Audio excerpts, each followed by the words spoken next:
Hey everyone, how's it going? Forrest here, again with another installment of my complete analysis of all of Bach's chorale harmonizations. Today we're looking at Jesu, nun sei gepreiset, which translates to Jesus, now be praised. Now, with the smaller formatting of this chorale, it looks like there's a lot on the page, but there's actually a ton of repetition. There's pretty much only 3 different phrases in the entirety of the B section, and a lot of it's going to be duplicate analysis. But when I get to it, I will just reiterate it for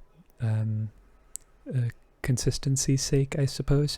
But yeah, probably about half of this chorale is non-recycled content. So we will just hop right into the analysis with that in mind. So 2 sharps in the key signature. We start on D major, we end on D major. I reckon we're in the key of D major, but if you've seen my previous or my most recent video on Jesu nun sei gepreiset, sorry I dropped my pencil, has this really interesting modulation here going through the first phrase where we get an imperfect authentic cadence on the key in the key of C, which I've been calling a subdominant cadence because it feels more like we're going from 1 to 4 in the key of G, but because that's not really a cadence that has been talked about extensively, and there isn't a normal name for it, I just call it an imperfect authentic cadence in the key of C major, because that's perfectly fine as well. Like I said, we start off on D major, which is our tonic triad. D, D, A, and F sharp is another tonic triad, no need to reanalyze. Then we have C, A, F sharp, and D. This is D7 over C natural, which is 5-4-2 of 4, which is our, it's a secondary dominant tonicizing G major, which is the next chord, B, B, G, and E, actually. Goodness, this slipped through my notes. This is actually not G major. This is E minor, which is a 2 chord in the key of E minor. Sorry, it's a 2 chord in the key of E minor. Yeah, it's a 6 chord in the key of E minor and a 2 chord in the key of G major. That's what I was trying to say. So in G major terms, I think actually we have modulated here. I'm pretty convinced because of the way that the chord progression functions moving forward. However, you can say that we modulate as late as this G major chord. But in the key of G major, this is our 6th chord. This is just a deceptive progression. And then we have A, C, A, and F sharp, which is 7-6. And then we have this is an F sharp diminished chord before we have G, D, B, and G, which is our tonic triad, G major, which also happens to be our 5 chord in the key of C major, and then we cadence on C major, C, C, G, and E, which is our tonic triad. A lot of harmonic activity going on. This E eluded me. I quickly look at the chorale before I record the video so I have a better idea of what's going on. But 5 going to 6, this is, if you watched yesterday's episode, you will have remembered, or hopefully you will have remembered, the fact that we had a series of chained deceptive secondary progressions that were linked together in a phrase, which was really interesting. We're getting some of that here as well, which is interesting. But looking ahead, we have a perfect authentic cadence in the key of D major. I don't think we modulate straight ahead. I think we stay in the key of not C major, but rather G major. C immediately turns back into our 4 chord. One might even make the argument that it never modulated to C. I think that argument's completely valid, but 1 going to 4, it's not a conventional cadence, and it's one that I've heard a handful of times in the chorales, maybe more than a handful, but because the vocabulary that we're sort of limited to with cadences is authentic, deceptive, plagal, and half, we have to use extended vocabulary to describe the cadence that's happening here, and in the interest of keeping this universal, try to conform it to a normative lens, which calling it an imperfect authentic cadence does, and it's a satisfactory analysis. I think it articulates what I'm trying to get across. But we are going to be moving to the key of D major at some point. We have wrong clef, B, C, G, and E here. Very interesting. A C major 7 chord immediately afterwards. When you listen to the chorale, has a very striking sound, a very unique profile. But this is just taking our 4 chord and putting it in 3rd inversion, just moving the bass.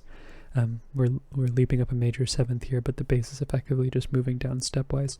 That major 7th leap is pretty uncomfortable to sing, actually.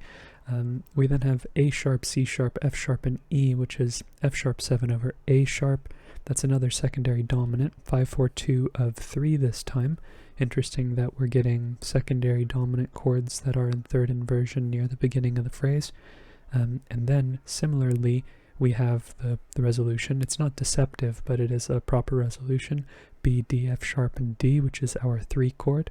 And I think this is where we are moving to the key of D major again. It is now our 6th chord, which then goes to G sharp, B, E, and D, another secondary dominant, E7 over G sharp, which is 5-6-5 of 5. I'm going to start using my parentheses vertically to save space because I did have to downscale this chorale to keep everything on one page. It was just at the threshold to keep it on one page, so the handwriting is going to be particularly small today. Apologies for those of you who need a magnifying glass or need to watch in like high resolution or something, or modify the video in whatever way. But afterwards we do get our 5 chord A, E, A, and C sharp, which is A major, our dominant, and then we cadence on D major, D, F sharp, A, and D, which is our tonic triad in root position. So we've already modulated 3 times, or I guess technically speaking, one. Some might even say that we've only modulated twice, 1 to G and then 1 to D, but here we've gone from C back to G, so technically 1, 2, 3, 4 times.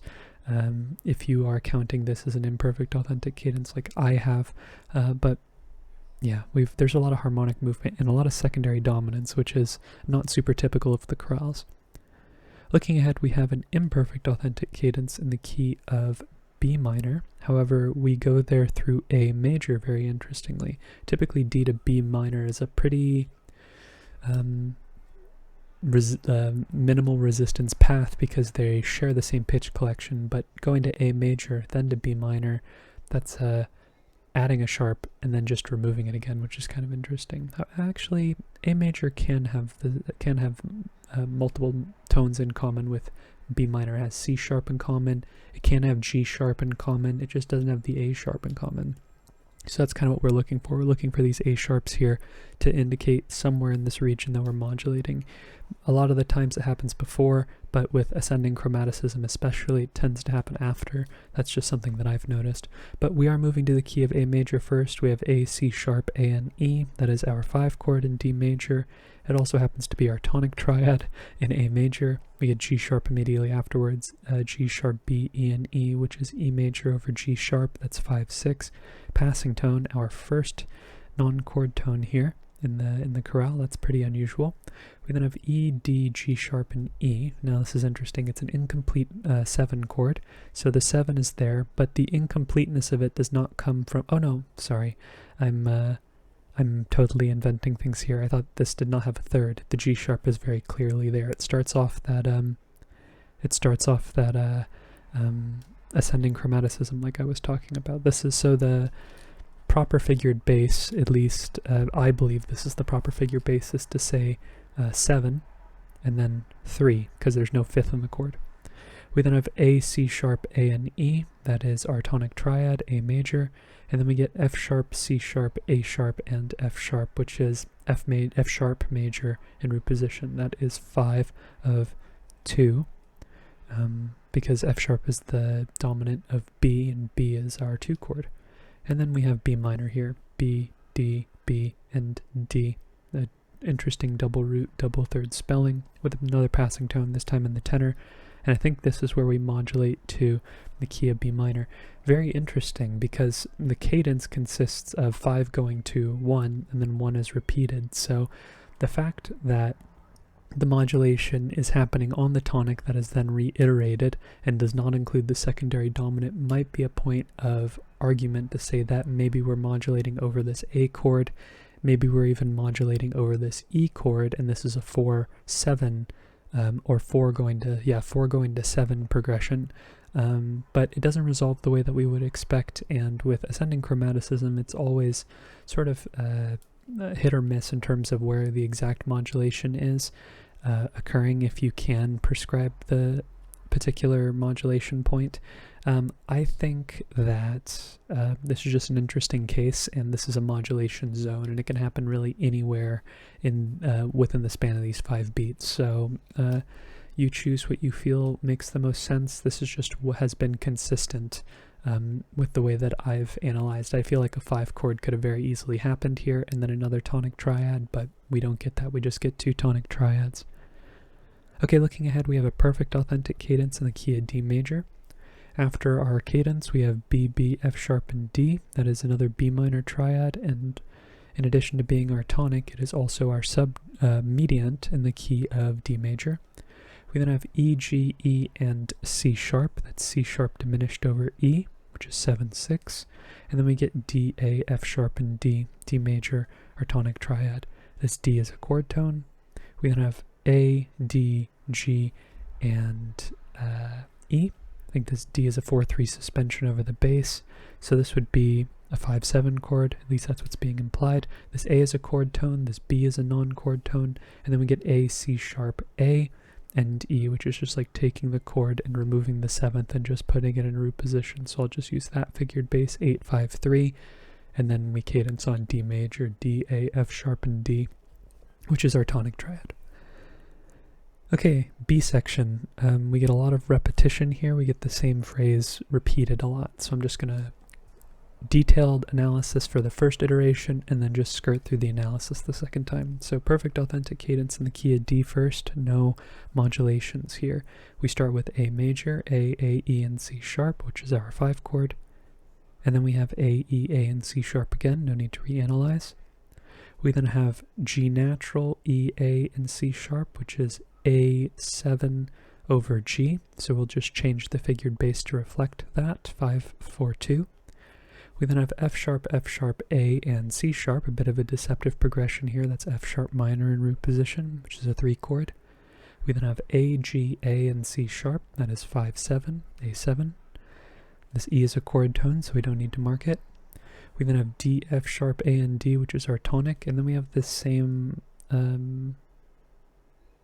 cadence that Bach introduced in the third phrase of the A section, where we have tonic and then tonic 2 beats later, which is just the same tone, but the cadence really consists of the chord at the end of the first complete measure of the phrase and the first beat, or I guess the first 2 beats of the next measure. And the next phrase is the exact same: 5, 5, 5/4/2, 3, 5/7, 1, 1.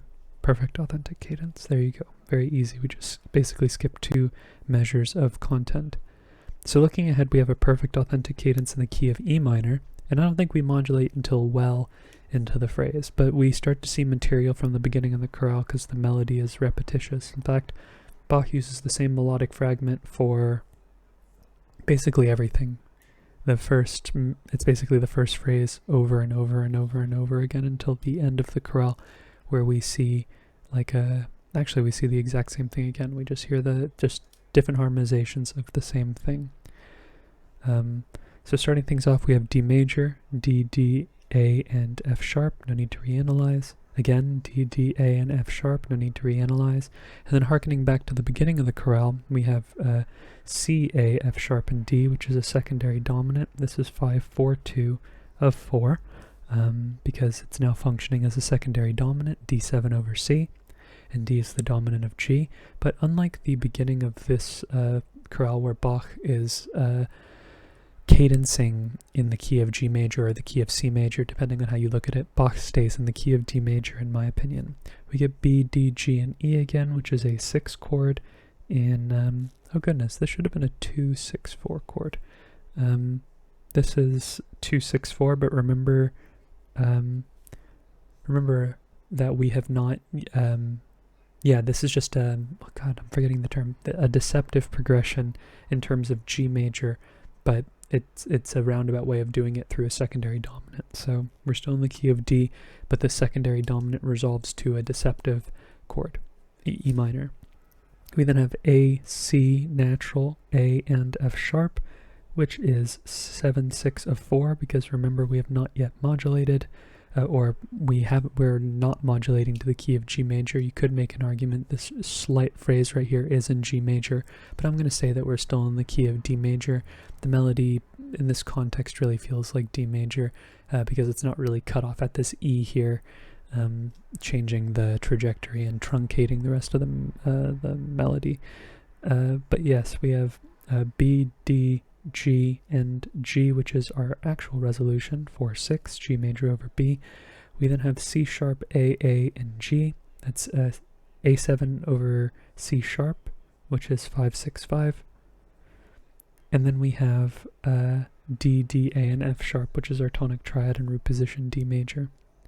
We then have D sharp, F sharp, B, and F sharp. That's B major over D sharp, which is 5/6 of 2. Apologies for defaulting to the slashes going across. It's too much of a habit.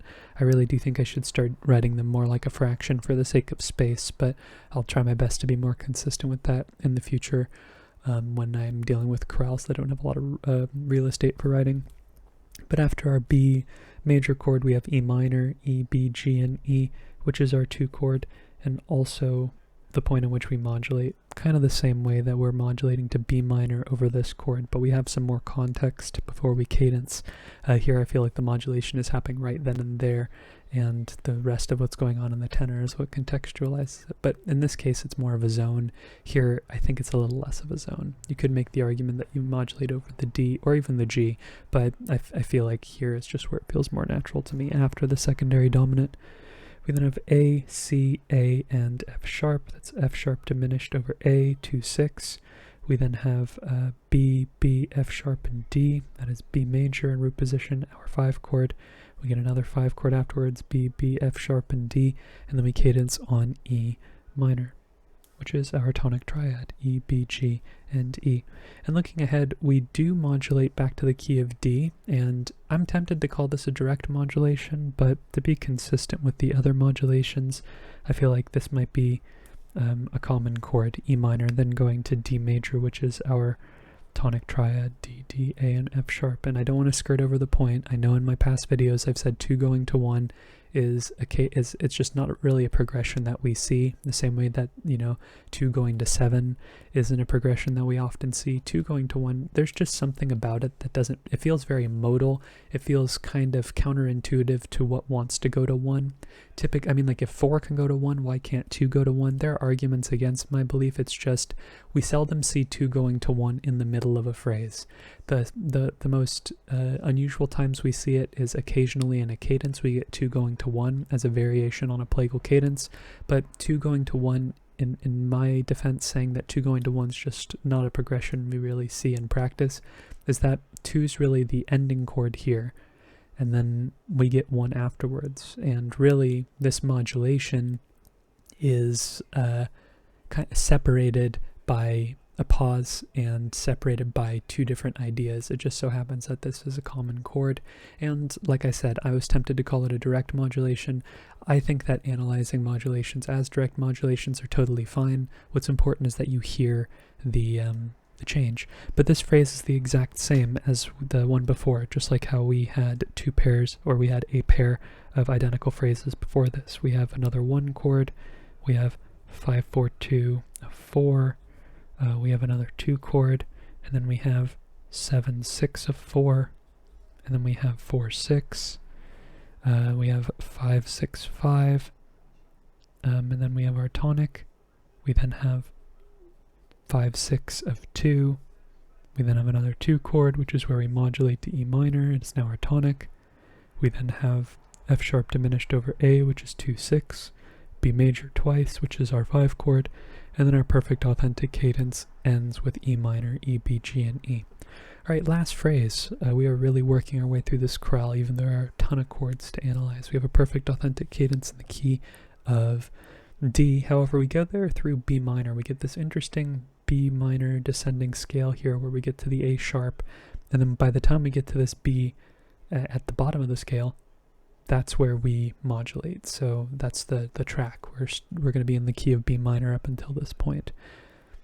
So this E minor chord is 4 in the key of B minor. We then have A sharp, C sharp, F sharp, and F sharp, which is 5/6, F sharp major over A sharp. We then have B, B, F sharp, B, D, F sharp, and F sharp, which is our tonic triad. A, F sharp, and D.